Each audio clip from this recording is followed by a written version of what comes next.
Hello, my amazing students. My name is Mr. Roberts. In this lesson, we'll be looking at an introduction to physics and we will be looking at force. So let's go into it.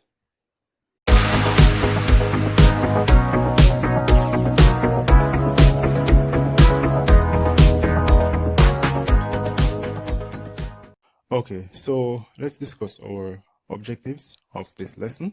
At the end of this lesson, right, you will be able to define what is a force, right, as it is used in physics. You'll be able to state the SI unit of force, and you'll be able to recall the formula for force and be able to apply it to solve questions involving force. So the first thing we will discuss is what is a force. So whenever we think of a force, right, in a general sense, right, we might think of something that requires some amount of strength, right, or some amount of might, right? And we might even think of it as overcoming some amount of resistance, right? So when we hear the word force, we might think of something that we need to use to overcome some resistance, right? For example, if it is that we want to move a bed across the room, or we're trying to push a door, right, that someone is trying to block, right? So for example, right, as we push that door, we might think of applying a force in that scenario.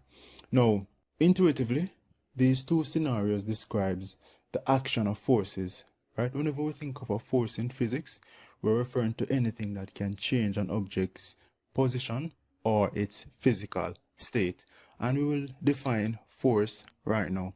So we say that a force is a push, pull, twist, or a squeeze which can change an object's shape, size, speed, or direction, right? So a force will change some property, right, which could include its shape, its size, its speed, or its direction, right? And some examples of forces in nature, right, if we try to crush some Play-Doh, right, we will apply a force. In that case, it would be a squeeze to change the size of that Play-Doh, right? Or if it is that we want to kick a ball, right, we might apply a push by our foot to kick that ball, right? Or if we're trying to open up a door and we turn that doorknob, we're applying a force to twist that doorknob, and then we will pull or push that door to open it. So forces are very common in our everyday life, so it's very important for us to understand forces from a physics standpoint. Now, let us now talk about the SI unit of force real quick. So, the SI unit of force is named after the famous scientist Sir Isaac Newton, right? And we denote the symbol for the SI unit of force, a capital N, after Sir Isaac Newton, right? And we can define it, and this is an image of Sir Isaac Newton, and we can define the Newton as a force which causes a mass. And we can define the Newton as the force which causes a mass of 1 kilogram to be accelerated by 1 meter per second squared, right? So the Newton is the force which causes a mass of 1 kilogram to be accelerated by 1 meter per second squared.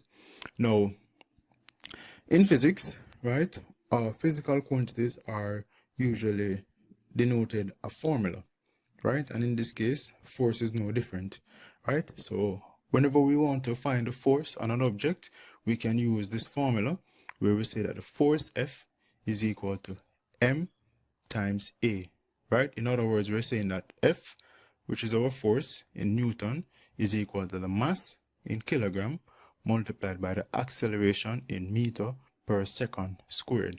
So force is equal to mass multiplied by acceleration. Now, let's now look at how we go about deriving the SI unit of force. So again, we know that force is given by F equal ma, right, where m is our mass in kilogram, a is our acceleration in meter per second squared, and when we multiply the unit of mass and acceleration, we will get force is mass times acceleration.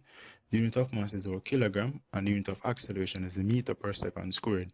So when we multiply the two, we get kilogram meter per second squared, right? However, for ease of use, right? Instead of writing out the kilogram meter per second squared, we can simply use the Newton, right? Which is what we discussed as the SI unit of force. All right, so we can use the kilogram meter per second squared, or for simplicity, we can use the Newton, which is given by a capital N. Now, we can recall that the SI unit of force is named after Sir Isaac Newton. Now, let us look at these two activities. So it says here, what is the force exerted on a body of mass 2 kilogram that accelerates by 5 meter per second squared?